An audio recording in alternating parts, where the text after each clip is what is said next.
বলুন তো দেবীর গায়ের রং কি? কি ভাবছেন? কি আজব প্রশ্ন, তাই তো?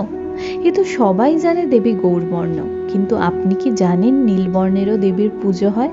হ্যাঁ, কৃষ্ণনগরের নাজিরাপাড়াতে 1947 থেকে চট্টোপাধ্যায়দের বাড়িতে হয়ে আসছে এই নীল দুর্গা প্রতিমার পূজা। এখানে দেবীর নীলবর্ণা হওয়ার পেছনেও একটি কাহিনী আছে, তবে গল্পটা কিন্তু তারও 300 বছর আগের। বরিশাল জেলার বামরাইল গ্রামে চিন্তাহরণ চট্টোপাধ্যায় এই পুজোর সূচনা করেছিলেন। কথিত আছে সেবার মূর্তি তৈরি করেছিলেন এক বৃদ্ধ মৃৎশিল্পী। বয়সের ভারে তার শরীর ভেঙেছিল এবং চোখের দৃষ্টিও কমে এসেছিল। হাতেও ছিল খুবই স্বল্প সময়, রাত ফুরলেই যে পুজো, কিন্তু দেবীর রং করা যে তখনও বাকি। হাতে কেরোসিনের ল্যাম্প ধরে ক্লান্ত শরীরেই তিনি কোনো রকমে শেষ করেন কাজ। অন্ধকারে তিনি যে ভুল করেই নীল রং করে ফেলেছিলেন